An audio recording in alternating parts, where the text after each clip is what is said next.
کابل کې په پرونی خونړي برید کې د بهرنیو چارو وزارت څومره کارکونکي وژل شوي. په سلامونو هرکلی کوم که غواړئ چې بشپړ معلومات ترلاسه کړئ نو تر پایه راسره اوسئ.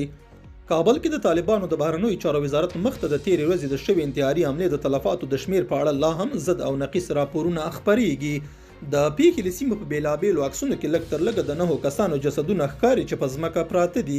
رویټرز خبري اژانس د ځینو طالب سرچینو له قوله په دې پیښه کې د 10 کسانو د وژل کېدو خبر ورکړی دی، خو په رسمي ډول د طالبانو امنیتي چارواکو په دې پیښه کې د 15 کسانو وژل کېدل او یو شمېر نورو ټپي کېدل تایید کړي دي. په ورته وخت کې د طالبانو د بهرنیو چارو وزارت یو ډیپلوماټیکي سرچینې چې نه غواړي په دې راپور کې نوم واخیستل شي د یاد وزارت د 14 ډیپلوماټانو او کارکونکو لیست شریک کړی دی چې د په خبره په پرونی انتحاري حمله کې وژل شوي دي.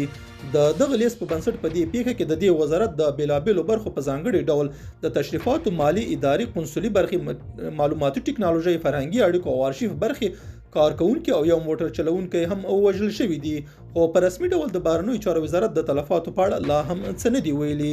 دغه سرچینه وايي په وژل شوو کې هغه افغان ډیپلوماټان هم شامل دي چې په دې وروستیو ورځو کې په سعودي عربستان او یو شمېر نورو هیوادونو کې ماموریتونه پای ته رسیدلي وو او تازه افغانستان ته راستنه شوي وو. د سرچینې په خبره په دې پیښه کې زیات شمېر همکاران ټپیان شوي هم دي چې دقیق شمېر لا هم څرګند نه دی، خو تیره شپه ناوخته په کابل کې د ایمرجنسي روغتون په یوې اعلامیه کې وویل چې له دې پیښې یوازې دوی ته 40 ټپیان وروړل شوي دي. په اعلامیه کې د افغانستان لپاره د ایمرجنسي روغتون د مشر سټیفانو له قوله دا په 2023 میلادي کال کې تر ټولو خونړۍ پیښه بلل شوې ده. د داعش ډلې خراسان څنګه د دې حملې مسؤلیت منلی دی او په دې وسلوالې ډلې پورې اړوند اعماق خبري اژانس په ټلګرام په یو بیان کې ادعا کړې چې په حمله کې لسګونه طالبان او د بهرنیو چارو وزارت کارکونکي وژلي دي. دا زموږ نننی چمتو شوی مطلب. تر بیا ښه وخت او ښې چارې.